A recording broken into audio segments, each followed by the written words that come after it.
अस्सलामुअलैकुम स्टूडेंट्स। आज हम नाइन्थ क्लास के फिजिक्स के चैप्टर नंबर 3 का लेक्चर नंबर 3 पढ़ेंगे, जो कि पेज नंबर 60 पर मौजूद है। और आज का जो हमारा टॉपिक है वो है second law of motion. Second law of motion उस सिचुएशन को डील करता है जब किसी बॉडी पर नेट फोर्स एक्ट कर रही होती है। When net force acting on the body, तो वो उस वक्त सेकंड लॉ जो है वो डील करता है सिचुएशन को। इस लॉ में न्यूटन ने ये बताया कि अगर कोई नेट फोर्स किसी बॉडी के मैस पर एक्ट करती है तो उस बॉडी में एक्सेलरेशन प्रोड्यूस होता है in the direction of net force. यानी नेट फोर्स जब भी किसी बॉडी के मैस पर एक्ट करती है, वो नेट फोर्स उस बॉडी में एक्सेलरेशन प्रोड्यूस करवाती है। वो एक्सेलरेशन जो है वो अप्लाई होने वाली नेट फोर्स के डायरेक्टली प्रोपोर्शनल होता है, और वो एक्सेलरेशन जो है वो बॉडी के मैस के इनवर्सली प्रोपोर्शनल होता है। अगर नेट फोर्स को हम एफ से डिनोट करते हैं, मैस को एम से डिनोट करते हैं, एक्सेलरेशन को ए से डिनोट करते हैं, तो हम कह सकते हैं कि एक्सेलरेशन ए डायरेक्टली प्रोपोर्शनल है एफ के, और ए इनवर्सली प्रोपोर्शनल है एम के। ठीक है जी। तो इसको हम डिफाइन भी यूं कर सकते हैं, when A net force acts on a body, जब एक नेट फोर्स किसी बॉडी पर एक्ट करती है, it produces acceleration in the body in the direction of net force.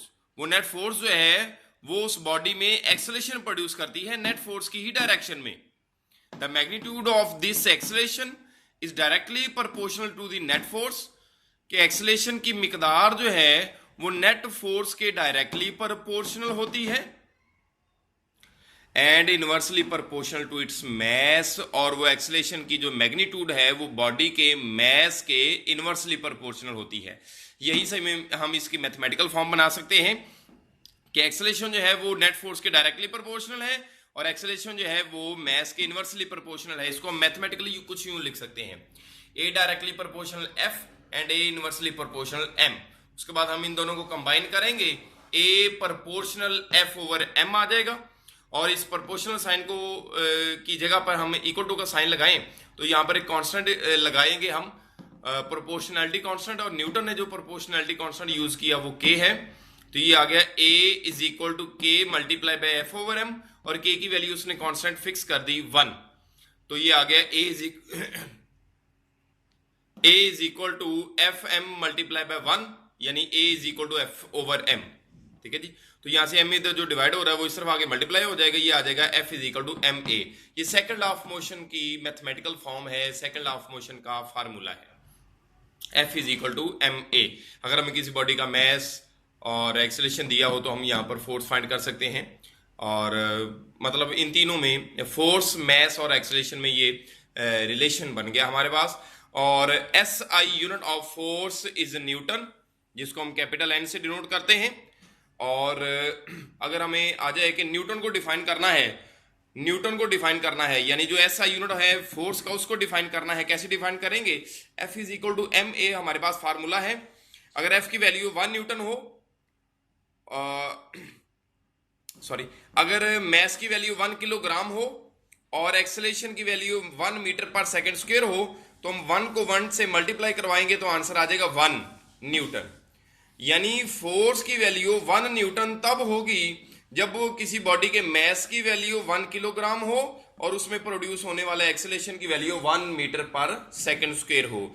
या हम कह सकते हैं कि 1 न्यूटन वो फोर्स है जो 1 किलोग्राम मैस वाले बॉडी में 1 मीटर पर सेकेंड स्क्वायर का एक्सेलरेशन जो है वो प्रोड्यूस करवाती है। हम इसको डिफाइन यूं कर सकते हैं, डेफिनेशन ऑफ न्यूटन ऐसे यूनिट ऑफ फोर्स की जो डेफिनेशन है वो यूं हम बनाएंगे, 1 Newton is the force that produces an acceleration of 1 meter per second square in a body of mass of 1 kilogram।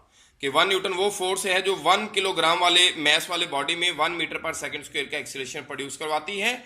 और इसी फार्मूला में F is equal to M A में F और M के अगर हम यूनिट पुट करें तो ये आ जाएगा, एफ का यूनिट आ जाएगा 1 न्यूटन, मैस का आ जाएगा 1 किलोग्राम और एक्सेलरेशन का आ जाएगा 1 मीटर पर सेकंड स्क्वायर। अगर इन दोनों की वैल्यू 1 हो तो इनको मल्टीप्लाई करवाएंगे तो फोर्स की वैल्यू भी 1 न्यूटन आ जाएगी। तो यूँ हम कह सकते हैं कि 1 newton is equal to 1 kilogram metre पर सेकंड स्क्वायर। अल्लाह हाफिज।